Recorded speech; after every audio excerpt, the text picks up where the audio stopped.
بسم الله الرحمن الرحيم قد أفلح المؤمنون الذين هم في صلاتهم خاشعون والذين هم عن اللغو معرضون إن الحمد لله نحمده ونستعينه ونستغفره ونؤمن به ونتوكل عليه ونعوذ بالله من شرور أنفسنا ومن سيئات أعمالنا من يهده الله فلا مضل له ومن يضلل فلا هادي له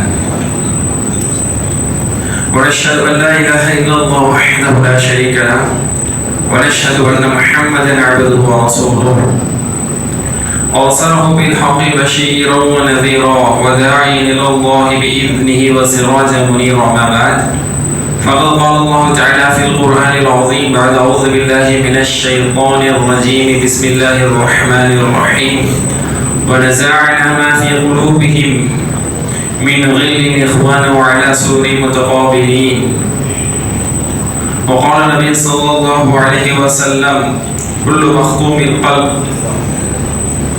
صدوق اللسان أفضل الناس أو كما قال عليه الصلاة والسلام புகழும் புகழ்ச்சியும் புகழுக்கு உரித்தவனாகிய புகழின் இறைவன் புகழின் அதிபதி புகழுக்கு சொந்தக்காரன் அல்லாஹ் ஒருவனுக்கே உரித்தானது.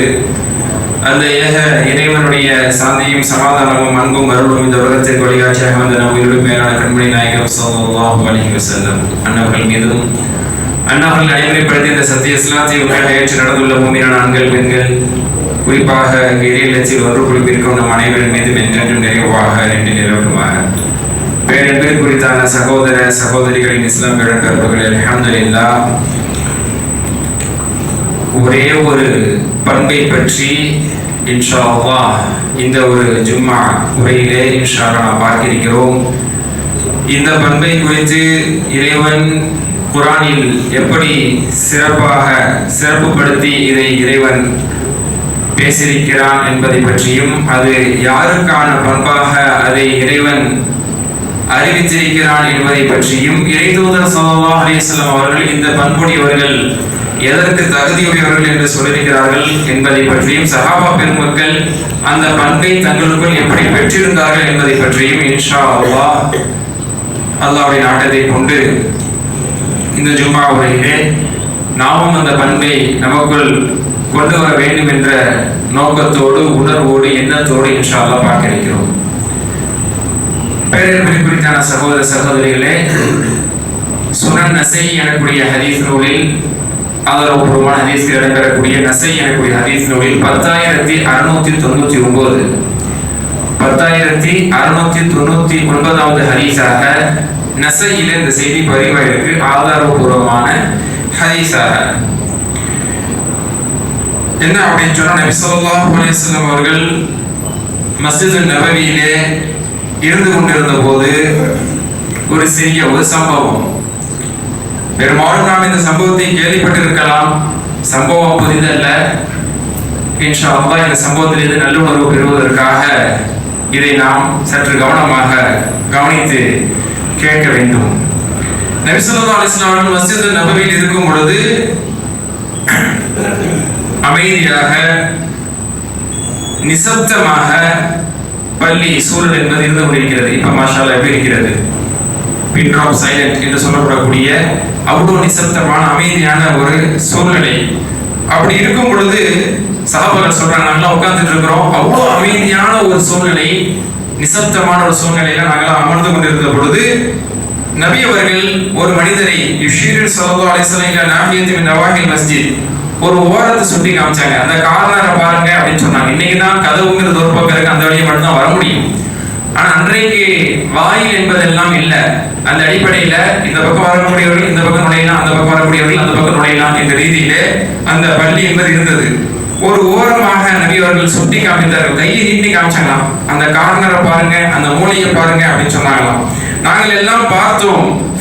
அப்ப சொன்னாங்க, எத்தனையோ அழைக்கும் ரஜுலும் மின் அஹ்லில் ஜன்னah, அந்த வழியா ஒரு சொர்க்கவாசி வரப்போறாரு அப்படின்னு சொல்லி ஒரு மூலையை நபி அவர்கள் சுட்டி காமித்து ஒரு சொர்க்கவாசி அந்த வழியா வரப்போறாரு பாத்துக்கிறீங்க அப்படின்னு சொல்லி கியூரியாசிட்டியை சஹாபாக்கள் மத்தியில் என்ன செய்யறாங்க, அப்படி ஏற்படுத்துகிறார்கள்.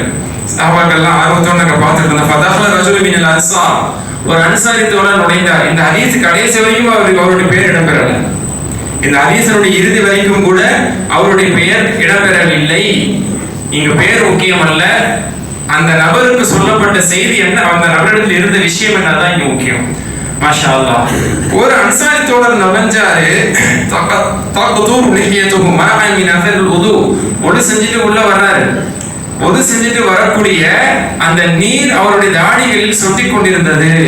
சொட்ட சொட்ட தாடி நனைந்து தாடியிலிருந்து நீர் சொட்ட சொட்ட ஒரு மனிதர் பள்ளிக்குள்ளே நுழைந்தார். சஹாபா பெருமக்களுடைய தாடி என்பது அடர்த்தியான தாடி, கம்பீரமான அடர்த்தியான தாடி.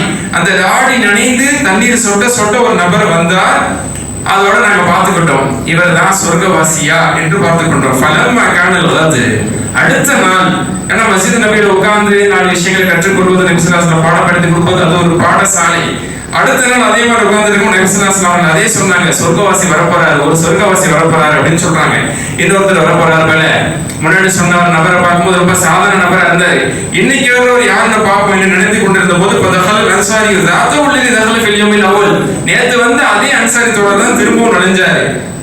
அவர் தானா அப்படின்னு நாங்க பார்த்துக்கிட்டோம். 3ஆம் நாள் வலமா கானல் யௌமு சாலிஸ், 3ஆம் நாளில் நாங்கள் அமர்ந்து கொண்டிருந்த போது கால நபி ஸல்லல்லாஹு அலைஹி வஸல்லம் எத்தனை அலிமோலான ரஜுல் மின் அஹ்லி ஜன்னா, இன்னைக்கு ஒரு சொர்க்கவாசி வரப்போறார் பாருங்க என்று சொன்னார்கள். ஃபைதல் அன்சாரி நஃப்ஸஹு யதுல் மஸ்ஜிதன், அதே பள்ளிக்குள்ள அதே வழியாக அதே அந்த அன்சாரி தோழர் தான் வந்தாரு.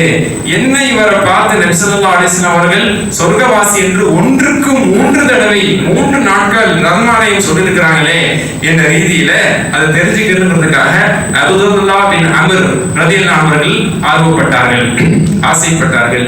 அப்துல்லாஹ் பின் உமர் அல்ல, அப்துல்லாஹ் பின் அம்ர். அந்த காலத்தில் நிறைய அப்துல்லாஹ் இருந்திருக்கிறார்கள். அப்துல்லாஹ் பின் அப்பாஸ், அப்துல்லாஹ் பின் மஸ்ஊத், அப்துல்லாஹ் பின் உமர், அப்துல்லாஹ் பின் சுபைர், இவங்க ரொம்ப பிரபலியமானவங்க.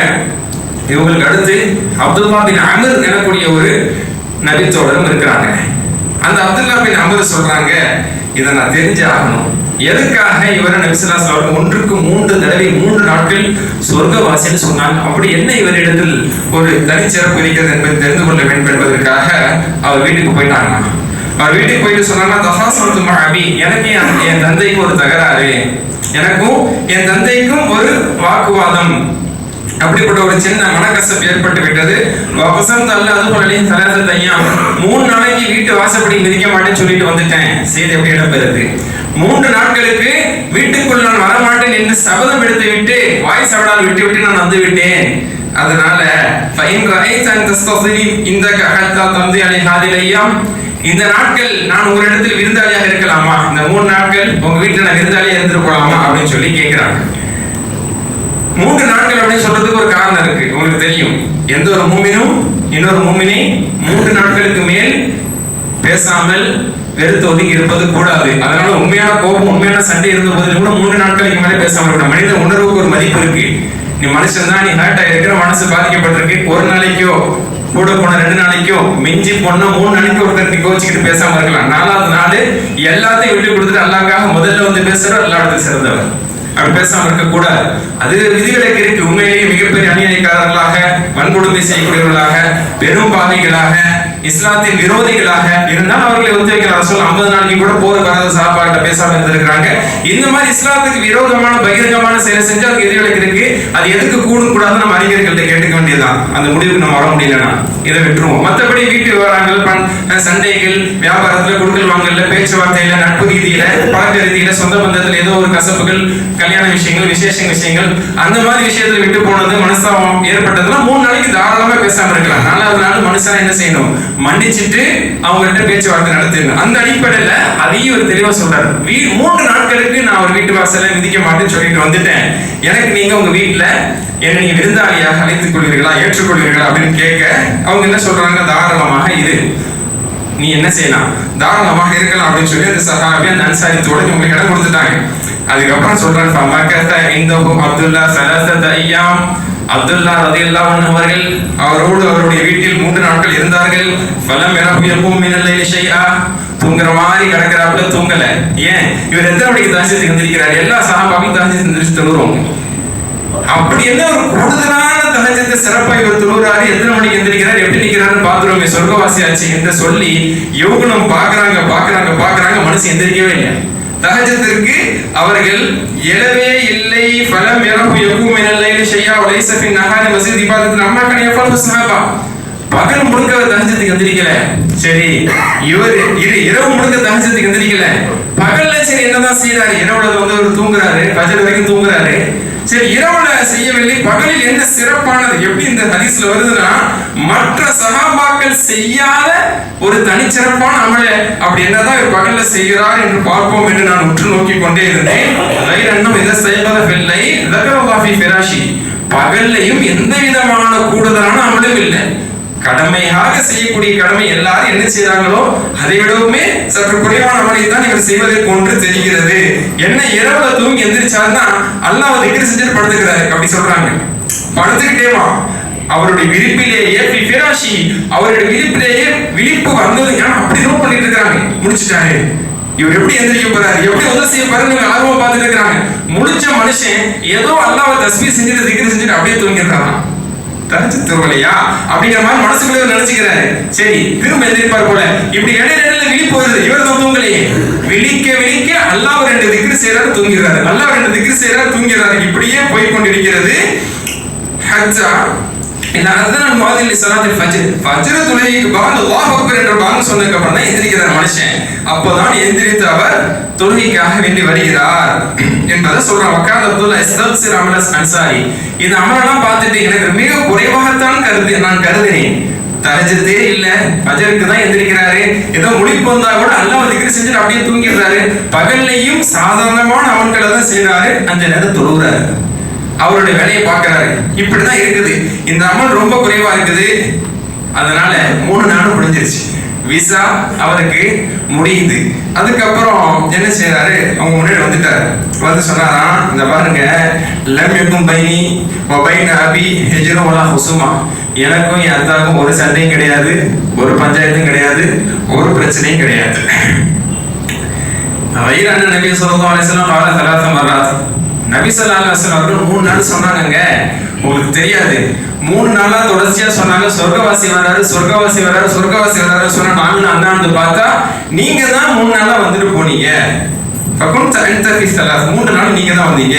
ஃபஅரத்து அன் அரிஃப மா தஃபலு ஹத்தா, நீங்க என்ன செய்றீங்க அப்படிங்கறத தெரிஞ்சுக்கணுங்கிறதுல பேராவும் எனக்கு வந்துருச்சு. அப்படி என்ன உங்கள்ட்ட ஒரு சிறப்பான அமல் இருக்கு அப்படிங்கறத தெரிஞ்சுக்கிறதுக்காகத்தான் 3 நாளா வந்து உட்கார்ந்து பார்த்தா, படுத்து தூங்கி பார்த்தா, முடிச்சு இருந்து பார்த்தா ஒன்னும் தேர்ந்ததாக இல்லையே. நீங்க எல்லாரும் செய்யறதை கொண்டுதான் செய்யுங்க, அதை விட குறைவாகத்தான் உங்களுடைய அமலை நான் குறையாக கருதுகிறேன். குறை மீன்ஸ் குறைவாகத்தான் நான் கருதுகிறேன். அப்படி என்ன உங்கள்கிட்ட என்று சொல்லும்போது ஃபகால அன்சாரி, அந்த அன்சாரி தோழர் சொன்னார்.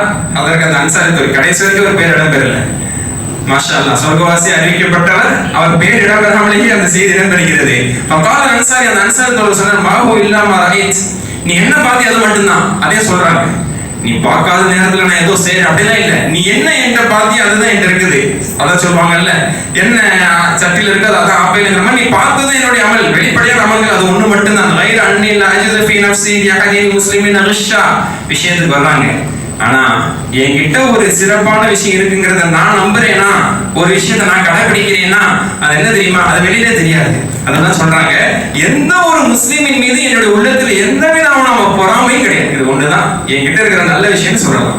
எந்த ஒரு முஸ்லிமின் மீதும் என்னுடைய உள்ளத்தில் எந்த விதமான பொறாமையும், குரோதம், விரோதம், எந்த பொறாமையும் கிடையாது. யார் மீது முதல்வர் சொன்னது வந்து என்று சொன்னால் விரோதம், குரோதம், வயிற்றெரிச்சல். இந்த மாதிரி யார் மீது எனக்கு எந்த ஏக்கமும் இல்ல, எந்த விதமான குரோதமும் இல்ல, பகைமையும் இல்ல. 2வது, அல்லாஹ் யாருக்காக இதை கொடுத்திருக்கானே என் வாழ்நாளிலே அதை பார்த்து நான் ஏங்கினது இல்லை. அல்லாஹ் அவருக்கு அதை கொடுத்திருக்கானே, அல்லாஹ் அவருக்கு அதை தந்திருக்கானே ஒருபோதும் என்னுடைய வாழ்நாள்ல நான் பொறாமப்பட்டதே கிடையாது. இதுதான் என்கிட்ட இருக்கிற ஒண்ணுன்னு வேணா சொல்லலாமே தவிர வேற எதுவும் என்கிட்ட இல்லப்பா என்று சொல்லும் பொழுது இங்க சொன்னாங்க அப்துல்லா ரலியல்லாஹு அன்ஹு, فقال له عبد الله رضي الله عنه هذه التي بلغت بك وهي التي لا نطيق. இதுதான் உம்மை சொர்க்கத்தில் சேர்ந்த செய்தி என்பதாக நான் இப்பொழுது தெரிந்து கொண்டேன். உம்மை சொர்க்கத்தில் கொண்டு போன செய்தியாகவும் எதை நாங்கள் செய்ய முடியாமல் பின்தங்கி இருக்கிறோமோ அப்படிப்பட்ட அமல் என்பது இதுதான் என்பதை நான் இப்பொழுது புரிந்து கொண்டேன் அப்படின்னு சொல்லி நான் எங்களுக்கு இது முடியாத ஒன்று என்பதை அவர்கள் ஒத்துக்கொண்டார்கள். என்னை போன்றவர்களுக்கு இது முடியாத ஒண்ணுதான். யார் மீதுமே எந்த விரோதமும் இல்லாம வெறுப்பும் இல்லாம வெறுப்பு ஹேட்டிங், அந்த வெறுப்பு என்பதை மனதில் வராமல் இருப்பது என்பது மிக கடினம். யாரை பார்த்து இந்த விஷயத்திலையும் பொறாமப்படம் இருக்கிறது என்பதும் ரொம்ப கடினம். இதனாலதான் உங்களை நபி ஸல்லல்லாஹு அலைஹி வஸல்லம் அவர்கள் சொர்க்கவாசிகளாக சொல்லியிருக்கிறார் என்பதை புரிந்து கொள்ள முடிகிறதுன்னு சொல்லிட்டு என்ன சொல்றாங்க, சலாம் சொல்லிட்டு அங்கிருந்து கிளம்புகிறார்கள். எவ்வளவு பெரிய ஒரு படிப்பினைக்குரிய ஒரு விஷயம். மாஷா அல்லாஹ், இருந்து காத்திருந்து பார்த்தாங்க, பெரிய அமல் இல்லை. ஆனா ஒரு சொர்க்கவாசியாக அவர் அறிவிக்கப்படுவதற்கு அவர்கிட்ட இருந்தது என்பது ஒரு பண்பு தான், ஒரு குணம் தான், அல்லாஹ் கொடுத்த கிஃப்ட். அதை நாம் அல்லாஹ்விடத்தில் கேட்க வேண்டும். அந்த குணத்தை நம்ம கொண்டு வருவதற்கு முயற்சி செய்ய வேண்டும் என்பதை இதிலிருந்து புரிந்து கொள்ள முடிகிறது. இத அழகா சூரா ஹிஜ்ருடைய வசனத்திலிருந்து பார்க்கும் பொழுது 15வது அத்தியாயம் சூரத்துல் ஹிஜ்ர் 15வது அத்தியாயத்தினுடைய 47வது வசனத்தில் அல்லாஹ் சொல்லி காட்டும் பொழுது அஊது பில்லாஹி மினஷ் ஷைத்தானிர் ரஜீம் வ நஸஅனா மா ஃபீ ஸுதூரிஹிம் மின் கில்லின் இஹ்வானா. சொர்க்கவாசிகளை பத்தி அல்லாஹ் சொல்லி காட்டுறான், அவங்களுடைய உள்ளத்தில் நாம் கில்லை நீக்கி விடுவோம். இவர் சொன்னார் என் உள்ளத்துல கில்லை இல்லைன்றார்ல, குரோதம் விரோதம் வெறுப்பு, இந்த வெறுப்பை நாம் நீக்கி விடுவோம். சகோதரர்களாக உயர்ந்த கட்டில்கள் மீது வீற்றிருப்பார்கள்.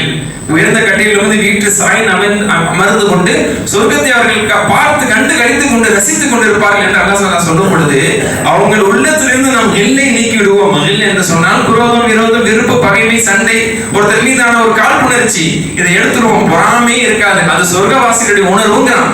சொர்க்கவாசிகளுக்கு கிடைக்கக்கூடிய ஒரு பண்புன்னு சொல்றான்.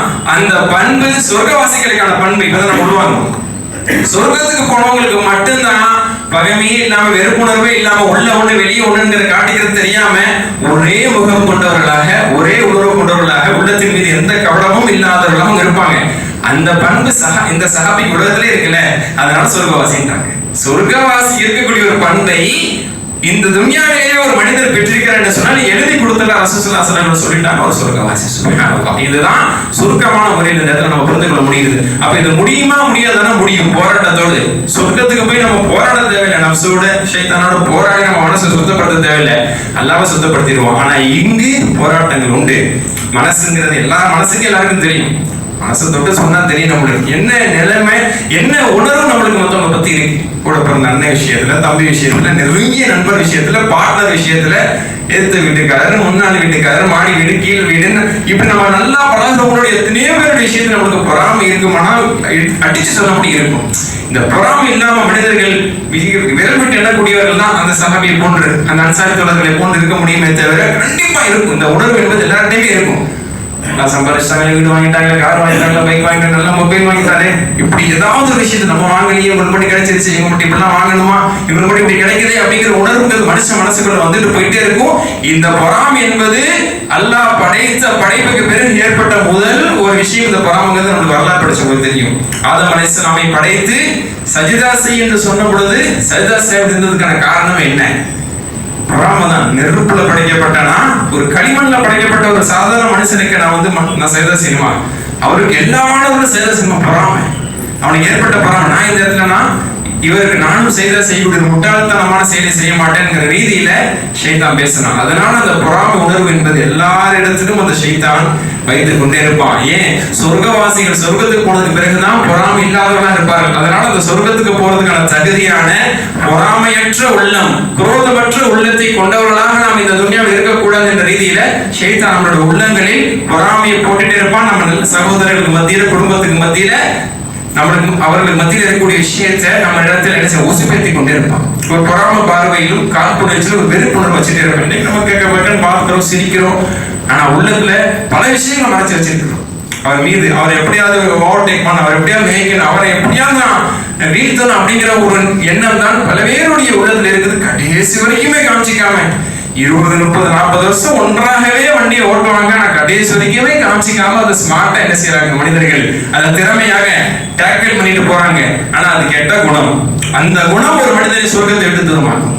அந்த குணத்தை ஒருவர் அப்புறப்படுத்திட்டு அவர் வெள்ளேந்தியாக அப்படிப்பட்ட ஒரு நல்ல குணம் கொண்டவராக எந்த யாருமே எனக்கு எல்லாம் வளரட்டும், அல்லாஹ் யாருக்கு என்ன நல்லா கொடுக்கட்டும், அதை பார்த்து மனசார பாரக்கல்லாஹ் சொல்லக்கூடியவராக, மனசார எனக்கு கொடுத்ததுக்கு அல்லாஹ் அல்ஹம்துலில்லாஹ், அவருக்கு அல்லாஹ் கொடுத்தது பாரக்கல்லாஹ்ங்கறத மனசார சொல்லக்கூடியவர். இன்னைக்கு அல்ஹம்துலில்லாஹ் சொல்றோம், பாரக்கல்லாஹ் சொல்றோம், முழு உணர்வோட சொல்றோமா, மனசை தொட்டு சொல்லணும், மனசை தொட்டு சொல்லணும். நமக்கு அல்லாஹ் தந்ததுக்கு அல்ஹம்துலில்லாஹ் சொல்லக்கூடிய எல்லா நாவும் உண்மையான நாவாக சொல்றோமா, குறப்பட்ட நிலைமையில தான் அல்ஹம்துலில்லாஹ் பாரக்கல்லான்னு சொல்லுவோம் உணர்வோட. அந்த பாரக்கல்லாக்குள்ள இருக்கும் நமக்குள்ள, அப்பா இவருக்கு மட்டும் மாப்பிள்ள அமைஞ்சிருச்சு, பொண்ணு பேசிட்டாங்க, நம்ம பிள்ளை கொண்டு பேசலே, அங்கே ஒரு வரத்து இருக்கதாங்க செய்யுது.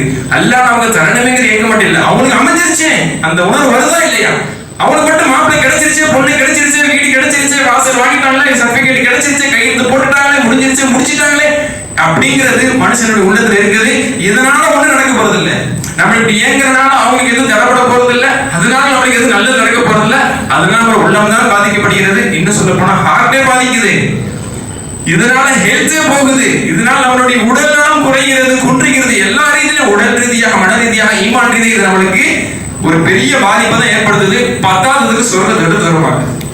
ஏனென்று சொன்னால் இந்த நல்ல குணம் என்பது ஒரு மனிதனை சொர்க்கத்திற்கு சேர்க்கிறது என்று சொன்னால், அதில் குறைபாடு இருக்கும் பொழுது ஒரு மனிதனை அது சொர்க்கத்தை விட்டு தூரமாக்குகிறது. ரொம்ப முக்கியமானது. இதுல நபி ஸல்லல்லாஹு அலைஹி வஸல்லம் அவர்கள் 100க்கு 100 அவர்கள் பரிபூர்ணத்துவம் பெற்றவர்களாக இருக்க வேண்டும். ஒரு இம்மியளவையான அந்த உலகத்துக்கு அனுப்பப்பட்ட நபிமார்களிலேயே முழு அகிலத்துக்கும் அருட்கொடையாக இறை தூதராக கியாமத் நாள் வரை வரக்கூடிய மக்களுக்கு அவர்கள் ஒரு இறை தூதர் அனுப்பப்பட்டாங்க. அவங்க எந்த அளவுக்கு உள்ள ரீதியில எல்லா ரீதியிலும் அல்லாஹ் தஆலா அவங்களை தயார்படுத்தினான். குணத்தாலும் சிந்தனையாலும் என்ன சொல்றது, நாவாலும் பார்வையாலும் எல்லாத்திலையும் அவனை பக்குவப்படுத்தணும், எந்த குறையும் இருக்கக்கூடாது. அதுல ஒண்ணு, அவர் உள்ளத்துல யார் மீதும் விரோதம் விரோதம் ஒரு பொறாமை வந்துடக்கூடாதுங்கிறதுக்கு ரசூல் ஸல்லல்லாஹு அலைஹி வஸல்லம் எப்படி உருவாக்கப்பட்டாங்கிறத இங்க வரலாறு படிச்சவங்களுக்கு உங்க சிந்தனைக்கு ஒரு நினைவுபடுத்துறேன். சின்ன வயசுல நபி ஸல்லல்லாஹு அலைஹி வஸல்லம் அவர்கள் சிறுவர்களோடு அந்த நண்பர்களோடு விளையாடி கொண்டிருக்கும் பொழுது ஒரு தடவை ஒரு நபர் அவர்களை தனியாக அழைத்து சென்று படுக்க வைத்து நெஞ்சை பிளந்து அவருடைய இதயத்தை எடுத்து ஒரு பாத்திரத்தில் வைத்து தண்ணீரை ஊற்றி கழுவி திரும்ப வைத்ததாக ஒரு சம்பவம் படிச்சிருப்பீங்க. ஆதாரபூர்வமான உண்மையான நடந்த ஒரு சம்பவம். என்ன, ஜிப்ரீல் அலைஹிஸ்ஸலாம் அவர்கள் நபி ஸல்லல்லாஹு அலைஹி வஸல்லம் நெஞ்சை பிளந்து என்ன செய்றாங்க, இதயத்தை எடுத்து ஜம்சம் தண்ணீரால் அதை ஊற்றி கழுவி திரும்ப அந்த இதயத்தை உள்ள பிசிக்கல் ஆபரேஷன், உண்மையான ஒரு அறுவை சிகிச்சை நடந்தது, நபி ஸல்லல்லாஹு அலைஹி வஸல்லம் அவர்களுக்கு நடந்தது. இது ஏன் என்று சொன்னால், இந்த உள்ளத்தில் இனி எந்த விதமான கசடுகளும் தீ எண்ணங்களும் உணர்வுகளும் யாரு மீதான பொறாமை விரோதம் வந்துவிடக் கூடாது என்பதற்காக உண்மையிலேயே பியூரிஃபிகேஷன் பண்ணா ஒரு பியூரிஃபையிங் ப்ராசஸை இறை தூதர் ஸல்லல்லாஹு அலைஹி வஸல்லம் உள்ளத்துக்கு செய்யப்பட்டது. அதனால அவர்களை போன்று யாரும் வந்துட முடியாது. நபி ஸல்லல்லாஹு அலைஹி வஸல்லம் அவர்கள் இப்போ 100க்கு 100 அக்மார்க் ஒரு பரிசுத்தமான உள்ளம் கொண்டவராக இந்த உம்மத்தில் யாரும் இருக்க முடியாது. அப்படி நபியோடைய உள்ளம் சுத்தம் செய்யப்பட்டது. அந்த ரீதியில் அவங்களுக்கு யார் மேலேயுமே இது வரைக்கும் விரோதமோ குரோதமோ தனிப்பட்ட முறையில் அவர்களுக்கு கால் புணர்ச்சி வந்ததில் இஸ்லாத்துக்காக மட்டுமே கோவப்பட்டிருக்காங்க, ஈமானி ஷரியத்துக்காக மட்டுமே கோவப்பட்டிருக்காங்க தவிர, தீனுக்காக மட்டுமே கோவப்பட்டிருக்காங்க தவிர, இறை மறுப்பாளர்களை கூட தன் சொந்த விஷயத்துக்காக குடும்ப விஷயத்துக்காக கோவப்படாத ஒரு உத்தமராக அவர்கள் எதனால் திகழ்ந்தார்கள், இந்த அளவுக்கான ஒரு விஷயத்தை அல்லாஹ் செஞ்சிருக்கிறான். அந்த அளவுக்கு அவர்கள் உள்ளம் சுத்தம் செய்யப்பட்டிருக்கிறது என்பதை நம்ம பார்க்கிறோம். அப்ப அது ரொம்ப முக்கியமானது. அப்ப 40 வயதில் அவர் நபியாக்கப்படுவதற்கு எத்தனையோ வருடத்துக்கு முன்பாக சிறு பிராயத்திலே அவருடைய உள்ளம் அந்த அளவுக்கு சுத்தம் செய்யப்பட்டதை நம்ம வரலாறுகளில் பார்க்க முடிகிறது. இது இறைவன் அவன் வைத்திருக்கக்கூடிய முக்கியமான நீதி, உள்ளம் சுத்தமாக இருக்க வேண்டும். அதனால்தான் நபிமார்களை பற்றி அல்லாஹ் தஆலா புகழ்ந்து சொல்லும் பொழுது, அவர்களை பற்றி இறைவன் அவர்களுடைய சிறப்பை சொல்லும் பொழுது, குறிப்பாக இப்ராஹிம் அலைஹிஸ்ஸலாமோட சம்பவமாக இருக்கட்டும், வஜா ரப்பஹு பிகல்பின் சலீம் என்று சொல்லுவாங்க. குர்ஆன்ல நம்ம பார்க்க முடியும். அதாவது சுத்தமான உள்ளத்தோடு இறைவனை அவர் அணுகினார். ஒரு பரிசுத்தமான இதயத்தோடு இறைவனை அவர் அணுகினார் என்று அல்லாஹ் சொல்லி காட்டார். அந்த பரிசுத்தமான இதயம் என்றால் என்ன? யார் மீதும் குரோதம் இல்லாத, விரோதம் இல்லாத, பொறாமை இல்லாத அந்த உள்ளம் முக்கியம். நபிமார்களிடத்தில் நபித்துவம் கொடுக்கப்படுவதற்கான தகுதி அவர்கள் எப்படி பெற்றார்கள்? உள்ளத்தால் அவர்கள் நல்லவர்களாக இருந்தனால்தான் பெற்றார்கள். திரகாத்திரமானவர்களாக இருந்தனாலேயோ, செல்வந்தர்களாக இருந்தனாலேயோ, பெரிய பேச்சு திறமை இருந்தனால கிடையாது. மூசா அலைஹிஸ்ஸலாம் பேச கூட தெரியாது, நபியாக்கப்பட்டாங்க. ஏன்? உள்ளம் சுத்தமானவர்களாக. பேச்சு வர திக்குவாயா தான் சரி, உனக்கு அசிஸ்டன்ட் போட்டு அவரை வச்சு பேச வைக்கிறேன். எப்படி? அவருக்கு அசிஸ்டண்டாக ஹாரூன் அலைஹிஸ்ஸலாம் அவருடைய கசின் பிரதர் நல்லா பேச்சாட்ட உள்ளவர்ங்கிற ரீதியில் அவரையும் நபியாக ஆக்கி செகண்டரியாக இவங்களுக்கு அசிஸ்டண்டாக இமாம் நாயிப் இமாம் சொல்லுங்க, துணை இமாம் அப்படிங்கிற ரீதியில ஒரு துணை நபியாக அவர்கள் ஆக்கப்பட்டார்கள். ஆனால் மூசா அலைஹிஸ்ஸலாமுக்கு பேச்சாற்றல் கூட இல்லை. கொன்னல் வாய்னு சொல்லுவோம், திக்கு வாய். ஆனா அவரோட உள்ளம். இப்படி நபிமார்கள் அவர்கள் நபியாக தேர்வு செய்யப்பட்டதற்கான பிரதான தகுதி. இன்னைக்கு கொன்னல் வாய் திக்கு வாய் உள்ள ஒருவரை நம்ம இமாமாக கூட எந்த இடத்துலயும் நம்ம பணி அமர்த்த முடியாது. தொழு வைக்கிறதுக்கு சிரமம், பயான் பேசுறது சிரமம், யாரு கேட்பா அப்படிங்கிறது அது இன்னைக்கு யதார்த்தம் ஆயிடுச்சு. ஆனா ஒரு இறை தூதராக தேர்வு செய்யப்பட்டாங்க. அல்லாஹ் சொல்லும்போது அவருடைய உள்ளம் பரிசுத்தம், கல்புன் சலீம். கல்புன் சலீம் இருந்தால் அல்லாஹ் இடத்துல இந்த உலகத்தில் யாருமே கிடைக்காத பெரிய பதவி கிடைக்கும். இந்த உலகத்திலே பெரிய பதவி என்பது நபித்துவம். அதற்கு அவர்கள் பெற்றிருந்த முதல் தகுதி உள்ளம் சுத்தமாக இருந்தது. அதே மாதிரி சொர்க்கவாசிக்கான முதல் தகுதி அவர் உள்ளம் சுத்தமாக இருக்க வேண்டும். அவர் இபாதத்தில் கூட இறைவன் காம்ப்ரமைஸ் செய்து கொள்வதற்கு தயாராக இருக்கிறான். கடமையில இல்லை, அதையும் நம்ம தப்பா நினைச்சிட கூடாது. நான் ரொம்ப யாரை பத்தி தப்பா நினைக்கிறதுல ஜும்மா மட்டும் வந்துருவேன், பேரை எழுதிக்கிறீங்கன்னு யாரும் சொல்லிடக்கூடாது. 5 வேளை தொழுகையில எந்த காம்ப்ரமைஸ் இல்லை. நம்மளுடைய பரதான விஷயங்களில் நாம் தவறக்கூடிய விஷயத்துல எந்த காம்ப்ரமைஸ் இல்லை. ஹலாலை ஹலாலாக, ஹராமை ஹராமாக பேணி ஒரு ஒழுக்கமாக வாழ்ந்து பெருசா தஹஜ்ஜுத் தொழுல, பெருசா முன்பின் சுன்னத் தொழுல, பெருசா நஃபிலா நோன்பு வைக்கிற, பெருசா தான தர்மம்ல பெருசா செய்யல, அதிகமான ஒரே உம்ராக்கள்லாம் செய்யணும்னு வச்சுக்கிறோம். அவர் பெருசா இபாதத்துல பெரிய அளவுல முன்னேறி வரல. ஆனா நல்ல உள்ளம், யார் மீது எந்த குரோதம் இல்லை. ஏதாவது ஒரு சண்டை சச்சரவுல உடனடியாக மன்னிச்சுட்டு கடந்து போயிட்டே இருக்கிறார். மனசை சுத்தமா வச்சிருக்கிறார். யார் மேல எந்த கால் புணர்ச்சி இல்ல. மாஷா அல்லாஹ், உறுதியாக சொல்லலாம் அவரு சொர்க்கவாசி. சொர்க்கத்தில் உயர்ந்த சொர்க்கத்துக்கு அவர் ஏன்னா எல்லா மும்மினும் இன்ஷா அல்லாஹ் சொர்க்கத்துக்கு தான் போறாங்க. அப்ப இவரும் சொர்க்கவாசல் என்ன அர்த்தம்? விரைவாக சொர்க்கம் செல்வார், நரகத்துக்கு செல்லாமல் சொர்க்கம் செல்வார், தண்டனைக்கு ஆளாக்கப்படாமல் இன்ஷா அல்லாஹ் சொர்க்கம் செல்வார், உயர்ந்த சொர்க்கத்துக்கு அவர் ஆளாக்கப்படுவார் என்பதுதான் இதனுடைய பொருளை தவிர கணுக்கு அளவு ஈமான் இருக்கவங்க கூட சொர்க்கத்துக்கு தான் போறாங்க. அது நமக்கு தப்பா நினைச்சு கூட, ஏன்னா எல்லாம் சாப்பாட்டு தெரியும், எல்லா மூமினும் சொர்க்கத்துக்கு தான் போறாங்க. அவரை ஏன் அவ்வளவு ஆர்வமோடு பார்த்தான்னா அப்ப உண்மையிலேயே ஒரு பெரிய சொர்க்கத்தின் உயர்ந்த அந்தஸ்துக்கு தகுதியானவர் வர்றாருங்கிறது தான் இங்க புரிதல். இது நம்ம இந்த நேரத்துல புரிந்து கொள்ள கடமைப்பட்டிருக்கிறோம். மிக முக்கியமான ஒரு அறிவுரை. இது ரொம்ப கஷ்டமானது கிடையாது, ரொம்ப சிரமப்பட்டு நம்ம செய்ய வேண்டிய ஒரு அமல் இல்லை. மனசு கொஞ்சம் யோசிக்கணும், உள்ளத்தோட பேசணும். யார் யார் மேல எப்படி ஒரு தனியா உட்காரதான் செய்யணும், தனியா உட்காந்து யோசிக்கணும். நம்ம மனசுல என்னென்ன வச்சிருக்கிறோம், யார் யார் விஷயத்துல என்னென்ன வச்சிருக்கிறோம், எதுல நியாயம் இருக்குது நியாயம் இல்லை, யோசிச்சாலும் புரியும். ஏன் இவ்வளவு காழ்ப்புணர்ச்சி இவங்க விஷயத்த நம்ம இவ்வளவு ஒரு வெறுப்புணர்வு விதைச்சி விதைச்சி விதைச்சி அதுக்கு தண்ணி ஊத்தி ஊத்தி இவ்வளவு பெரிய மரமா அதை வளர விட்டு நம்ம அதுல இருக்கிறோம். அதனால பல நேரங்கள்ல மனம் உடைச்சு கவலை வேதனை, ஏன் முகம் வாடி போயிருக்கு, எது பிரச்சனையா? மனசத்தோடு சொல்லுங்க. நம்மளுக்கு வரக்கூடிய பிரச்சனைனாலதான் நம்ம கஷ்டத்துல இருக்கிறோமா? ஒருத்தருக்கு கிடைச்ச நல்ல வாய்ப்பு நம்மளுக்கு கவலையில் அழைச்சது, ஒருத்தருக்கு கிடைச்ச நல்ல வாய்ப்பு நம்மளை கஷ்டப்படுறது. இதை விட கேவலம் என்ன வேணும்? ஓப்பனா சொல்லணும்னா, எனக்கு ஒரு பிரச்சனை, எனக்கு ஒரு நோய், என் குடும்பத்துல ஒருத்தர் பாதிப்புனா நான் கவலைப்பட்டு உட்காரலாம். எத்தனையோ சந்தர்ப்பங்கள் சில பேருக்கு கிடைத்த நல்வாய்ப்புனா நம்ம முகம் வாடி இருக்கா இல்லையா? இதை விட கேவலம் ஒண்ணு இல்லை. நீலாம் எப்படி சொல்றது வர முடியுங்கிற ரீதியில இந்த பண்பை இறைவன் அமைச்சிருக்கிறான். அப்ப அப்படி இருக்கக்கூடாது. பிறருக்கு கிடைக்கக்கூடிய நல்லதுனால நம்ம மனசு வாடக்கூடாது. உண்மையிலேயே அதனால நீ உண்மையிலேயே சந்தோஷப்படுற நீ உன்னதமான மனிதன். அதுதான் அந்த சாப்பிட்டு இருந்துச்சு. அல்லாஹ் யாருக்கு கொடுத்த நலவை பார்த்தும் ஒருபோதும் என் வாழ்நாள் முழுக்க பரவப்பட்டதுன்னு சொன்னார்ல, யாருங்க சொல்ல முடியும்? அதனால நீ சொர்க்கவாசிக்கிறாங்க ரசூலுல்லாஹ். இது உணர்வு நம்மள 190% 99% ரொம்ப கஷ்டம். வெளிப்படையான சிரிப்போம், அந்த ஆக்ஷனை கண்டே பிடிக்க முடியாது. அவ்வளவு சுவாரஸ்யமா இருக்கும், அவ்வளவு தத்ரூபமா இருக்கும். நம்மளுடைய பாரங்கள்லாம், நம்மளுடைய சிரிப்பு, நம்மளுடைய புன்முறுவல் அப்படி நகண்டு போனதுக்கு அப்புறம் தான் தெரியும். நம்ம அதுக்கப்புறம் நம்மளுடைய வட்டத்துக்குள்ள பேசும்போது தான் தெரியும், பார்த்துட்டாலாம்ல முடிச்சுட்டாலாம்ல அப்படிங்கிறது. அதுக்கப்புறம் நம்மளுடைய உண்மையான முகத்தை என்ன செய்வோம்? அந்த முகத்தடைய கிழிப்போம். இந்த 2 முகத்தோட நீ தெரிஞ்சிட்டு இருந்தனா சொர்க்கம் என்பது உனக்கு சுலபம் அல்ல என்பதை தான் சொல்லாமல் சொல்லி காட்டுகிறான் இறைவன். யாரிடத்தில் இந்த உணர்வு இல்லையோ எப்பொழுதும் ஒரே முகம், எல்லாரிடத்திலும் நல்ல உணர்வு, உண்மை முகத்தோடு உண்மை உணர்வோடு நம்ம அதை ஏற்கக்கூடியவர்களாக, நம்ம துவா செய்யக்கூடியவர்களாக, அதை நாம் கொண்டாடக்கூடியவர்களாக நாம் இருந்தால் இன்ஷா அல்லாஹ் இந்த ஒரு உணர்வே, இந்த பண்பை ஒருவரை சொர்க்கவாசியாக ஆக்குகிறது என்பதை அல்ஹம்துலில்லாஹ் இதில் நாம் பார்க்க முடிகிறது. அதே போன்று அத்தி பூத்ததை போன்று ஒரு சஹாபியிடத்தில் இருந்த ஒரு பண்பை மட்டும்தான் அல்லாஹ் சுப்ஹானஹு வ தஆலா இந்த இடத்தில் எடுத்து சொல்கிறான் என்பது அல்ல.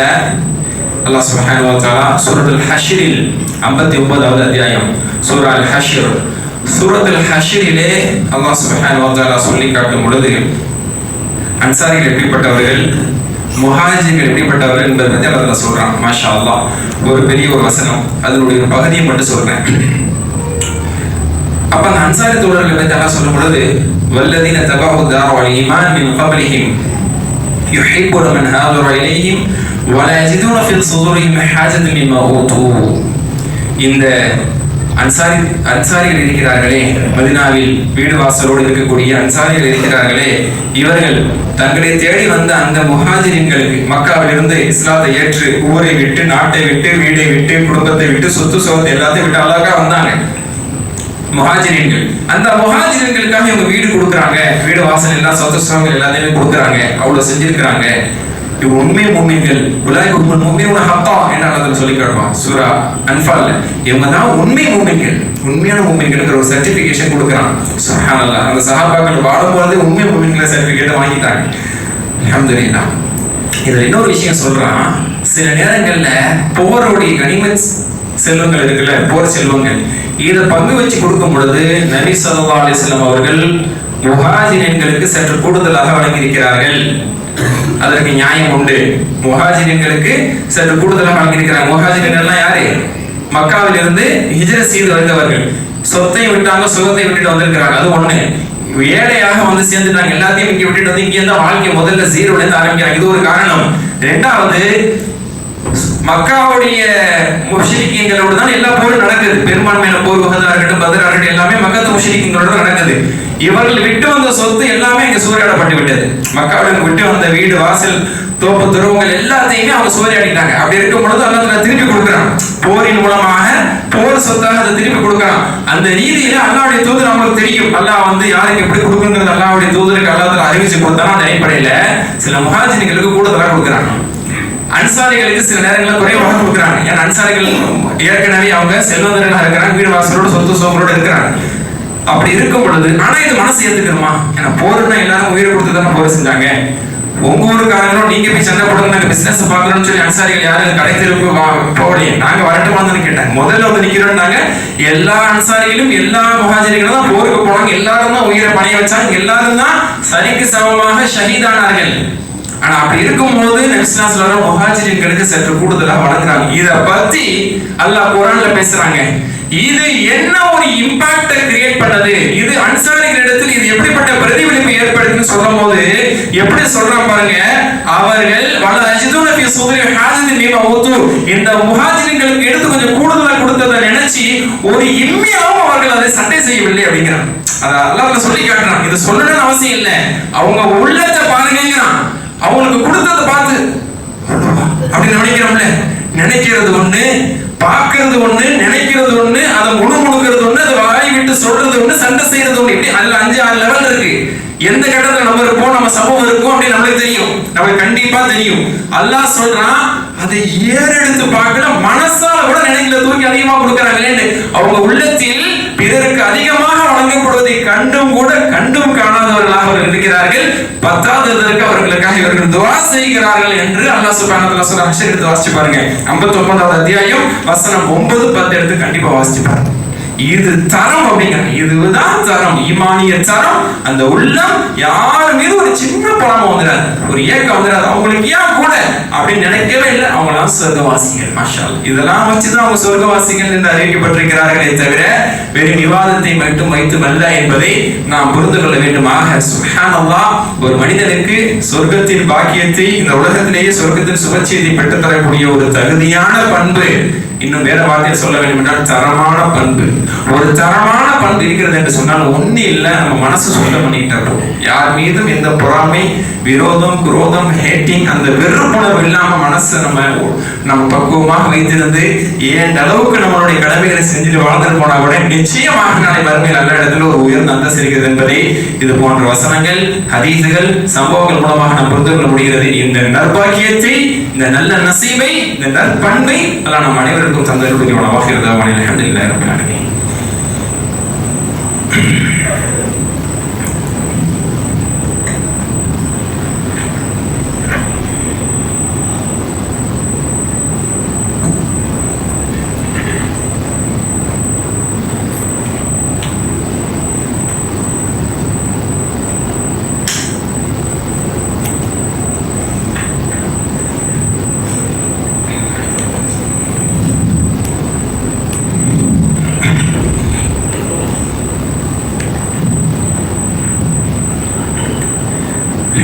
لله رب العالمين.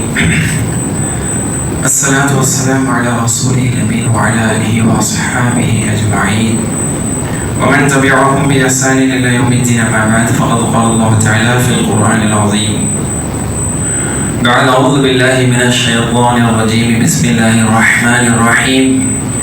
يا أيها الذين آمنوا اتقوا الله حق تقاته ولا تموتن إلا وأنتم مسلمون. وقال أيضا يا أيها الناس اتقوا ربكم الذي خلقكم من نفس واحدة وخلق منها زوجها وبث منهما رجالا كثيرا ونساء واتقوا الله الذي تساءلون به والأرحام إن الله كان عليكم رقيبا. وقال أيضا يا أيها الذين آمنوا اتقوا الله وقولوا قولا سديدا يصلح لكم أعمالكم ويغفر لكم ذنوبكم ومن يطع الله ورسوله فقد فاز فوزا عظيما. أيها الإخوة أوصيكم عباد الله وإياي أولا بتقوى الله فإن التقوى ملاك الحسنات عليكم بالسنة فإن السنة تهدي إلى الطاعة ومن يطع الله ورسوله فقد فاز فوزا عظيما. பிற்குறித்தான சகோதர சகோதரிகளின் இஸ்லாமிய நண்பர்கள் அல்ஹம்துலில்லாஹ், இந்த ஜும்மாவுடைய முதல் உரை மூலமாக ஒரே ஒரு பண்பு, ஒரு சிறிய ஒரு எளிய ஒரு பண்பு, அந்த ஒரு பண்பு இறைவனிடத்தில் எப்படிப்பட்ட ஒரு பெரும் அந்தஸ்தையும் ஒரு அங்கீகாரத்தையும் பெற்றிருக்கிறது. சஹாபாக்கள் அதை மாஷா அல்லாஹ் எப்படி தனது வாழ்வில் பெற்றிருந்தார்கள். அதனால் அல்லாஹ்வின் தரப்பிலிருந்து, அல்லாஹ்வுடைய தூதரின் தரப்பிலிருந்து சொர்க்கத்தை கொண்டு அவர்கள் வாக்களிக்கப்பட்டிருக்கிறார் என்பதை எல்லாம் நாம் பார்த்தோம். நிச்சயமாக இதை நம்முடைய வாழ்வில் கொண்டு வரக்கூடிய ஒரு உணர்வை நாம் வளர்த்துக் கொள்ள கடமைப்பட்டிருக்கிறோம். கடைசியாக இறுதியாக ஒரே ஒரு ஹதீஸோடு நாம் நம்முடைய ஜும்மாவுடைய நாம் நிறைவு செய்யலாம். ஒரு செய்தி இதுவும் நாம் கேள்விப்பட்டிருக்கலாம். ஒவ்வொரு திங்களும் வியாழனும் அடியாளர்களுடைய அமல்கள் அல்லாஹ்விடத்தில் சமர்ப்பிக்கப்படுகிறது சொல்ல சொன்னாங்க, கேள்விப்பட்டிருக்கிறோம் ஹதீஸ்கள். ஒவ்வொரு திங்களும் ஒவ்வொரு வியாழனும் அல்லாஹ்விடத்தில் நம்மளுடைய இபாதத்தில் எல்லாம் சமர்ப்பிக்கப்படுது. அதனால தான் நபி ஸல்லல்லாஹு அலைஹி வஸல்லம் என்ன செஞ்சாங்க, இந்த 2 நாட்கள்ல நோன்பு நோற்றார்கள். நான் நோம்பாளியாக இருக்க என்னுடைய அமல்கள் இறைவனிடத்தில் சமர்ப்பிக்கப்படுவதை விரும்புகிறேன். அதனால திங்கள்கான நோம்பு என்பது நபி அவர்கள் பெரும்பாலும் கடைபிடித்தார்கள். எல்லா திங்களும் யாரும் பிடிக்கவில்லை என்றாலும் பெரும்பாலும் இயன்ற அளவுக்கு அதை அவர்கள் பிடித்தார்கள். அந்த அடிப்படையில் சொன்னாவாக அதை நாம் கடைபிடிக்கிறோம் அல்ஹம்துலில்லாஹ். இதுல இன்னொரு செய்தி என்ன அப்படின்னு சொன்னா, அப்ப அல்லாஹ் தஆலா அந்த திங்கள் வியாழன் அமல்கள் சமர்ப்பிக்கப்படும் போது சில அடியார்களை மன்னிக்கிறான். அதுல நல்ல அமல் இருக்கு, பாவங்கள் இருக்குது, இபாதத்து இருக்குது, நன்மை தீமை எல்லாமே இருக்கு. அப்ப அதை பார்த்துட்டு தன்னுடைய மூமினான அடியார்கள் அல்லாஹ் தஆலா மன்னிக்கிறார். ரசூலுல்லாஹ் சொல்றாங்க ஃபயக்ஃபிரு லிகுல்லி இம்ரின் லா யுஷ்ரிகு பில்லாஹி ஷையா. அல்லாஹ் இணை வைக்காதவங்களை அல்லாஹ் தஆலா மன்னிச்சறானா. இணை வைக்காத ஷிர்க் செய்யாத மூமின்களை மன்னிச்சிருக்கான மாணவர்களுக்கு ஒரு கட்டளை தான். அதுல மற்றொன்று என்ன தெரியுமா, இல்ல இம்ரான் கானத் பைனஹு வபைன அஹீஹி ஷஹ்னா. எந்த 2 பேருக்கு மத்தியில விரோதம் மனதுக்குள் இருந்து அதை பகைமையை பாராட்டினார்களோ அவளை விட்டுருங்க. விதிவிலக்குல விதிவிலக்கு எண் 2ல எதையும் சேர்க்கிறான் சைஹான ஹதீஸ். எனக்கு இணை வைக்கிறவங்க பாவத்தை மன்னிக்காதீங்க அப்படின்னு நிறுத்துங்க, ஹோல்ல வைங்க. இன்னொன்னு, யார் 2 பேருக்கு மத்தியில விரோதத்தோடும் குரோதத்தோடும் அவர்கள் இருக்கிறார்களோ விட்டுருங்கன்னு சொல்லிட்டு சொல்றான் அம்ஹிரு ஹாதின் ஹஸ்தா இஸ்தாஹிலா. அவங்க 2 பேருமே அவங்களுக்கு மத்தியில தங்களை சீர்திருத்தம் செய்து கொள்ளாத வரைக்கும் விட்டுருங்க. 2 பேருடைய மனசுலயும் இவர் மீது அவருக்கு காழ்ப்புணர்ச்சி, விரோதம், அவருக்கு இவர் மேல விரோதம், வெறும் நியாயம் இல்லாத விரோதங்கள், குரோதங்கள், பொறாமை அப்படி எரிஞ்சு கொண்டு இருக்குது 2 பேருக்கு மத்தியில மனசுக்குள்ள, வெளியில தெரியாட்டியாலும். இவங்க 2 பேருமே விட்டுங்க ஹத்தா யஸ்தாலிஹா. அவங்க 2 பேரும் அதை விட்டு நீங்காத வரைக்கும், மனசை சுத்தம் பண்ணாத வரைக்கும், அவர்கள் திருந்தாத வரைக்கும் அவங்களுடைய பாவத்தையும் மன்னிக்காம விட்டுருங்க. ஷிர்க் வைக்கிறவங்களுடைய பாவத்தையும் மன்னிக்காம விட்டுருங்க. மற்ற எல்லாருடைய பாவங்கள் மன்னிக்கப்பட்டிருக்குன்னு சொல்லி என்ன செய்யறாங்க, அந்த ஃபைலை க்ளோஸ் பண்ணி விடுறோம். இதை சரியான செய்தியாக இறைத்தூதர் ஸல்லல்லாஹு அலைஹி வஸல்லம் சொல்லக்கூடிய ஒரு செய்தியாக நாம் பார்க்க முடியாது. அதனால இதை நம்ம நினைக்கிறோம் ஒரு உணர்வு என்னால அப்படிங்கிறது எனக்கு பழகிடுச்சு அப்படின்னு நினைச்சுக்கலாம். என்ன அதனால சண்டை போட்டனா, அடிச்சனா, கொண்டனா, அல்லது நான் இதை உடைச்சனா, திருடினா நினைக்கலாம். மனசுக்குள்ளதான் இருக்கு. இந்த மனசுக்குள்ள இருக்கக்கூடிய இந்த எண்ணம், இந்த கெட்ட எண்ணம் கூட அல்லாஹ்வுடைய மன்னிப்பு கிடைக்காம ஆகுதுல. அல்லாஹ்வுடைய மன்னிப்பு கிடைக்க முடியாத ஒரு தடையாக இது அமையுது. அப்ப அல்லாஹ்வுடைய மன்னிப்பு கிடைக்காம நம்மளுடைய ஒவ்வொரு திங்கள் காலம் கடந்து செல்லும் பொழுது சொர்க்கம் என்பது நமக்கு சிரமமாகிறது. அல்லாஹ் பாதுகாக்கணும். அதனால இது ஒரு முக்கியமாக யோசிக்க வேண்டிய ஒரு விஷயம். இது ஷைத்தானிடத்தில் குடிக்கொண்ட ஒரு விஷயம். நரகத்துக்கு உத்தரவிடப்பட்ட, நரகம் வாக்களிக்கப்பட்ட ஷைத்தான் இருந்தது. நரகத்துக்கு போக வேண்டும் என்று எல்லாரும் உள்ளத்திலும் அதை விதைச்சுக்கிட்டே இருப்பான், அந்த பொறாமையை போட்டுக்கிட்டே இருப்பான். அதனாலதான் இயக்கம் வருது மனசுக்குள்ள.